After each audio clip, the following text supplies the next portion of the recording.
নমস্কার ভিউয়ার্স, আমি দেবলিনা। আমার ইউটিউব চ্যানেল গোলমরিচ দেবলিনার রসই ঘরে আরও একবার সবাইকে স্বাগত জানাচ্ছি। আজকে যে রান্নাটা আপনাদের সাথে শেয়ার করব, এই রান্নাটা কিন্তু সম্পূর্ণ নিরামিষ। আর সামনেই কিন্তু দুর্গা ষষ্ঠী বা অষ্টমী আছে, ওই দিনে কিন্তু অনেকেই নিরামিষ খান। আমিও যেরকম ষষ্ঠীর দিনে কিন্তু নিরামিষ খাই। এই রেসিপিটা কিন্তু আপনারা ওই দিনে বানিয়ে নিতে পারেন। এখানে আমি মটর ডাল ওভারনাইট কিন্তু ভিজিয়ে রেখেছি। এই রেসিপিটায় খুব বেশি উপকরণ কিন্তু লাগে না। এখানে আমি 200 গ্রাম মটর ডাল ভিজিয়ে রেখেছিলাম রাত্রির ধরে। তারপরে আমি মটর ডালটা ভালোভাবে মিক্সিতে কিন্তু এবার পেস্ট করে নেব। একদম কিন্তু মিহি পেস্ট করব। এখানে শুধু 2টো লঙ্কা দিয়ে আমি মিক্সিতে পেস্ট করে নিচ্ছি। এরপরে আমি একটা বাটিতে ঢেলে নিচ্ছি এই মটর ডালটা। এর মধ্যে এবার আমি বেশি কিছু দেব না, সামান্য একটু নুন দিয়ে দেব আর সামান্য একটু হলুদের গুঁড়ো দিয়ে দেব। হলুদ আর নুনটা দেওয়ার পরে এটা আমি ভালোভাবে কিন্তু মেখে নেব।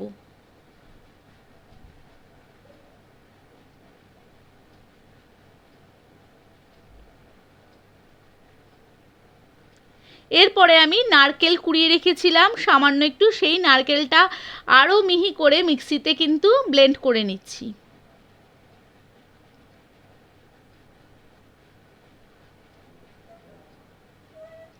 এরপরে কড়াইতে সর্ষের তেল দিয়ে দিলাম। আপনারা কিন্তু রান্নাটা সাদা তেলেও করতে পারেন। তেলটা গরম হয়ে যাওয়ার পরে এখানে আমি ছোট ছোট করে এইভাবে মটর ডালটা বড়ির মতন ভেজে নিচ্ছি।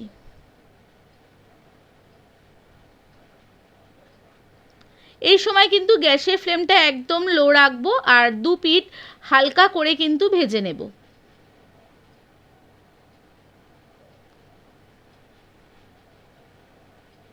এরপরে ওই তেলেই আমি এখানে গোটা জিরে, তেজপাতা আর 2টো শুকনো লঙ্কা ফোড়নে দিলাম। এছাড়াও এর মধ্যে আমি দিচ্ছি হচ্ছে আদা বাটা 1 চামচ আর সামান্য একটু এখানে আমি হিং দিয়ে দিচ্ছি। হালকাভাবে একটু নেড়ে নেব। এই সময় কিন্তু গ্যাসের ফ্লেমটা আমি লো রাখবো। এবার এর মধ্যে আমি ডুমো ডুমো করে আলু কেটে রেখেছিলাম, সেটা দিয়ে দিলাম।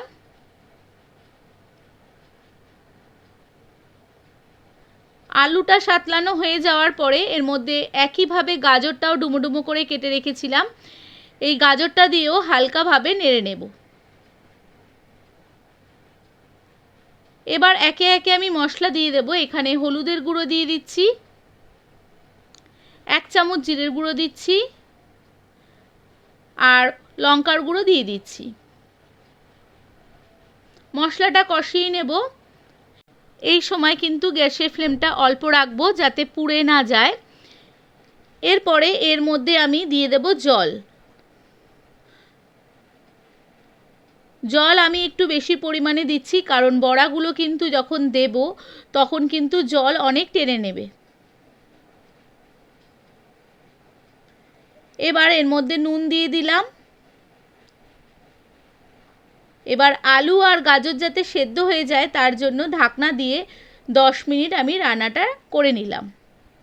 10 মিনিট পর আলু আর গাজর যখন সেদ্ধ হয়ে যাবে তখন আমি এইভাবে মটর ডালের বড়াগুলো দিয়ে দেব এর মধ্যে। এবার এর মধ্যে যে নারকেলটা আমি কুড়িয়ে রেখেছিলাম আর মিক্সিতে ব্লেন্ড করে নিয়েছিলাম মিহি করে, সেটা এর মধ্যে দিয়ে দিচ্ছি।